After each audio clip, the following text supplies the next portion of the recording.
I gotta go back to my. I had to go. I had to go, and I'm sorry. I'm very sorry, and this will be. And I'll post them, whatever. I don't know what I'll do, but I'll make it so that the two videos could like the same day, so you can pick them up together. Because that one was like 3 minutes. I'm sorry. I should have thought that through. I had things I had to run and do. Oh shit! That's why I wanted to block this up. Lava everywhere. Freaking lava is everywhere.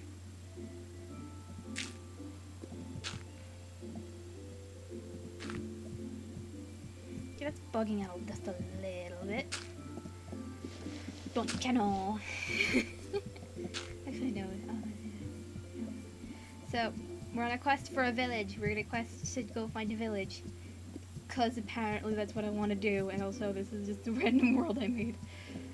I realize that one survival world. You know, Minecraft is always a playing Minecraft is always a game of what to do next. It's always a game of what to do next. It doesn't matter how hard you try. It's always, okay, find diamonds. Okay, build a house. Then what? Oh, make some stuff. Oh, then what? Make a bow. Oh, then what? Do this. Then what? Oh, find diamonds. Then what? Cultivate the ender dragon. Then what? Because your game still goes on. It's just always, Minecraft is very close to real life, and once you achieve a goal, you always have to say, well, now what do I do? Once you've gotten the reward of the goal, or once you achieve your goal, what's next? So I was talking about that in the last mini-sode. We'll call it a mini-sode in between the two. The thing that was surprised me the most about painting stuck in Garter Belt, it was not anything about the show. The show was fine. I always like quirky things and weird shows like that. I love shows like that. I mean, the weirder show it is, you know. Of course, episode before last, I was talking about Low Taste Toys, so again, that's not the name of it, but that's what I'm going to call it for the sake of me not getting yelled at by a million people, which I'm already going to get yelled at by like at least one person, like, oh, you don't say it, it's said like this. Well, I don't. It's a good show, I don't care, and I never say her full name, even though her full name's the freaking title. You don't know how to pronounce that shit, because I never say her name, full name, it's just out there. Or, you know, they do call her Princess or Hime-sama. I am shaking just a little bit. I am cold. And I can't pause the recording. The only bad thing about this damn recorder is I can't pause it. What, is that broken or is it? No, it's not. I want the coal, but I'm not gonna get it. Anyways, the thing that most surprised me about the Panty and Stocking Garter Belt dub is the English dubbing was the voice actor for Garter Belt is white, and he's a black Afro priest, and it is implied in the English dub also that he likes little boys, because he seems to show weird, awkward let's say quote unquote affection towards Brief. I should have done that with a shovel. Whatever, it's made of diamonds. That's durability up the bum. Oh my god, there's ponies. Pona? A Pona? Oh, I'm actually kind of sad because Zelda month just ended. Like a few days ago. I'm so sad. I want to do some videos for Zelda month next year. I love Zelda month. I love Legend of Zelda because it's some of the first games I ever played as a kid, you know. I played Twilight Princess all the time with my brother when I was a little kid. I mean, it just... Because we had a GameCube as a kid, me and my brother and us. Me and my brother, you know, me and him. We had a GameCube as little kids, you know. And so we played on it all the time. We played Legend of Zelda Twilight Princess. Because it was one of the games we had. And of course we also had like a Crash Bandicoot game, which I think came from, I think was part of like the Sega's multi-platform era. Before they handed the rights to Crash Bandicoot over to Sony, I believe it was, and PlayStation. And all them lovelies. So that kind of explains why we had Crash Bandicoot for the GameCube and not like a PlayStation game. I don't remember which one it was. I'll have to look that up. Maybe I still have the game somewhere. I actually found the case for the game. The game's not in it. And I just got a Wii, and I don't know why, but my brother, or a couple of my friends keep telling me that the that Twilight Princess specifically, the GameCube version might work on the Wii, but I doubt it. I really want to play it again though. I've been trying to look at some. Personally, I've been trying to look at some like playthroughs and stuff, and with playthroughs and stuff that said, "Thank you, Alexandri." I'm almost positive I'm saying that right. Amazing playthrough. Have not finished it yet. Amazing playthrough though. It is. Here I'm going for all the hearts, and it's awesome. And then there's facepalm moments with the icebox sliding puzzle, which I recently got to. Those parts just past we're kind of past Snow Peak, I think, is the thing. With the icebox sliding puzzle, I kind of facepalmed a little because it's like so easy, and he makes it so hard. Like he makes everything 5 times more difficult, and he has to go for the hard answer instead of like the very easy answer. Like I can look at a puzzle. At most, it would probably take me about 5 minutes to finish one of those puzzles. One of the more difficult ones, one of them was just like slide 2 maybe 3 blocks. You know, it would take me slide 2, maybe 3 blocks, 2 or 3 moves, done. I would be done. Okay, like that personally, just I would be done with the thing. But, you know, everybody has their own, like, pace and stuff, and, you know, you can't get that too mad just because someone doesn't do something the way you want them to, you know, it's not the end of the world. It did just get me a little mad, though, I will say. It was like, oh, it's right in front of you! Oh, it's like 3 moves! I could finish it in 3 moves! So that got me a little ragey, but it's an amazing playthrough. Beautiful, reliving childhood memories, like the first levels with Midna and the thing. Like I remember specifically playing through that and like loving the Midna's character design just to death because it was so cute and adorable. And you know, I was very young when that happened, so you know, as to be expected before I hit my tomboy age where I'm like, I don't. Why? I don't even want to. Like before, I was absolutely disgusted with the color pink. Let's say. It's like I do not like the color pink. I am a girl. I don't like the color pink. Whoop-de freaking do. Like my mom was actually very surprised. She thought I was gonna end up like her. My mom was very much a girly girl. This looks more like a super flat than anything. Like the one kind of super flat with the. That's weird. Is this a cave? Too deep. like too. I shouldn't say that. Too steep, not deep.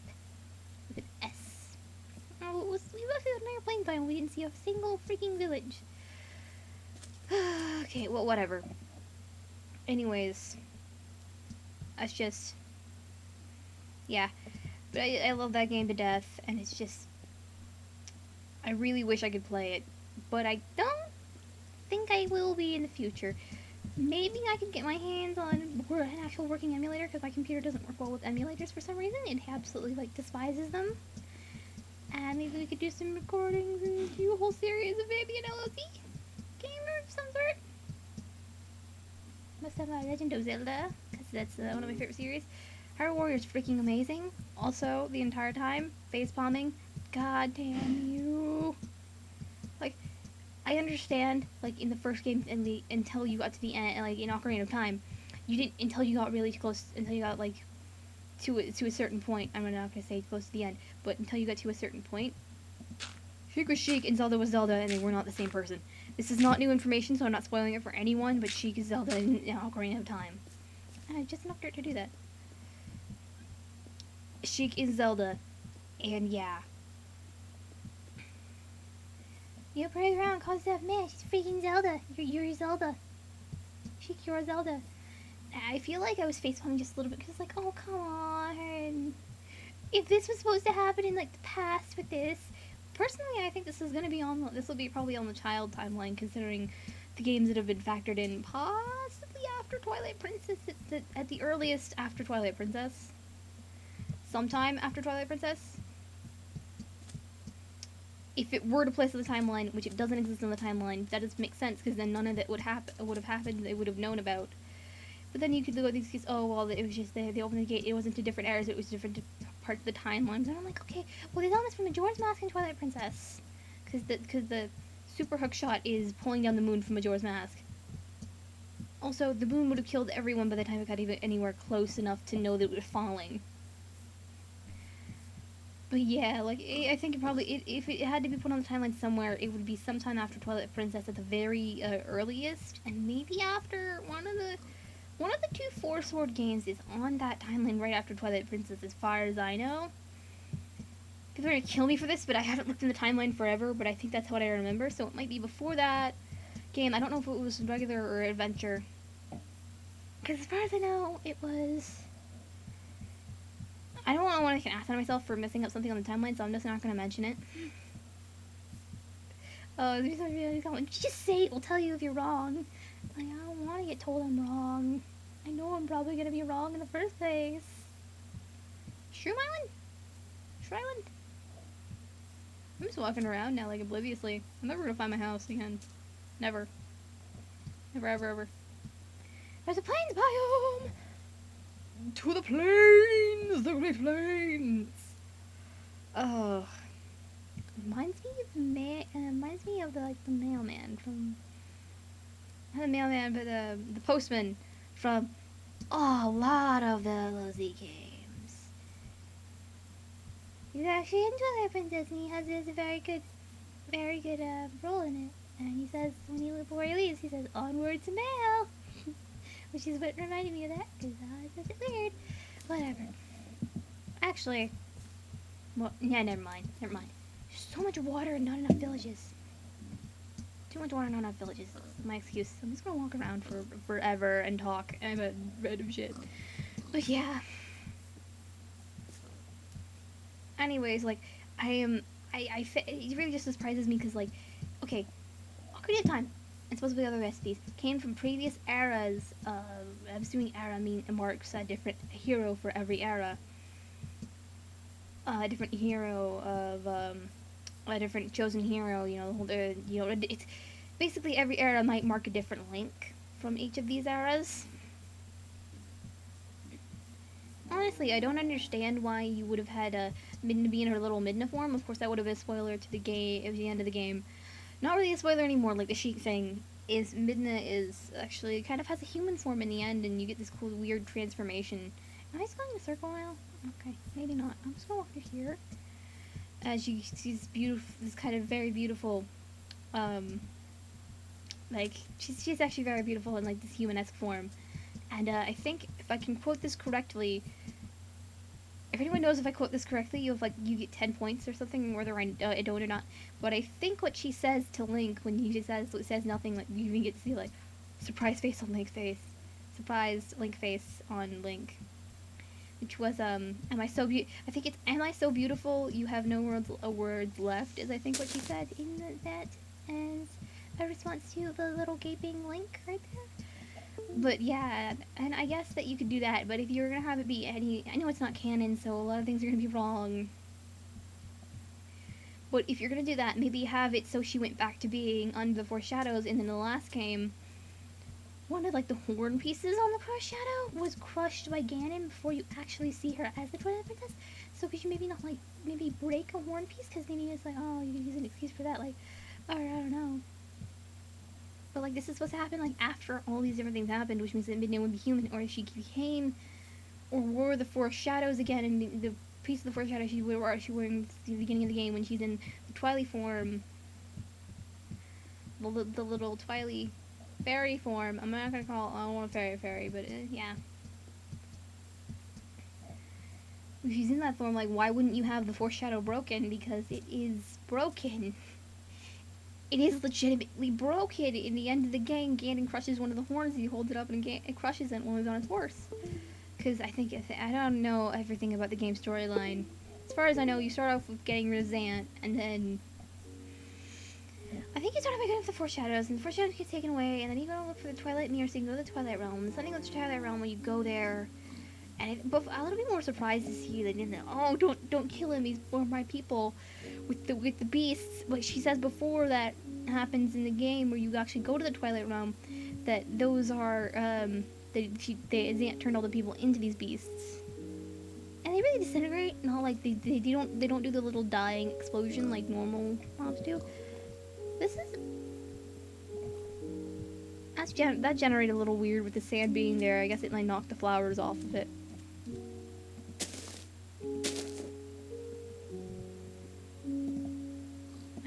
ranting shit. Whatever. But, yeah. I've been ranting about Legend of Zelda and anime for the last 10 minutes or so, or not the entire video. But yeah, I just don't understand why, if you're gonna make it canon, like, if it was placed in the timeline where I think it would be, which it has to be at least after Twilight Princess at some time, maybe after Four Swords, or before the Four Sword games. Because I know one of the two Four Swords Adventures, Four Swords Adventures, and maybe another one. They all exist. That one exists after Twilight. One of those exists after Twilight Princess. I don't know if it's the first one or Adventure. I just don't know. I don't remember because I haven't looked at the timeline in for flippin' ever. Yeah, I recently learned the Minecraft world isn't endless. It's just that your spawn point is in the middle of a world that is like 500 or 5,000 chunks by like 500 or 5,000 chunks or something like that.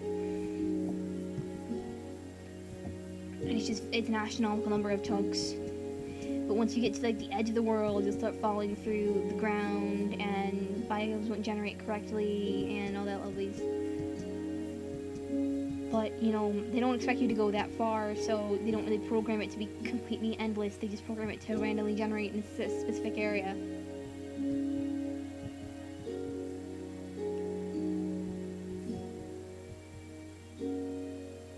Be very careful about this. I don't want to take too much damage. I just think, like, there's a little plot hole, like, you don't fucking know it's Sheik? You don't know Sheik is Zelda? Come on, this is an important thing of the past, like, that Sheik is Zelda. Anyways, we're getting towards the end of this. And also, if you happen to come back to the Twilight, that's fine, like, she gets the Force Shadow back on her head somehow, like, that happened or something, like, oh, I want to go back and see Link video or something. So it ends up going back in her head, so why wouldn't one of the horns be broken? Also, what else was anyways, guys, I've been Kiki. You've been reviewers, and we'll see you all in the next video. Don't forget to like, comment, favorite, and subscribe for more amazing videos just like this. And don't forget, and if you do those said things, then the videos will get better. I guarantee at some point the videos will get better with the more support I get for these kind of things. And with that said, I don't know. Goodbye. Bye.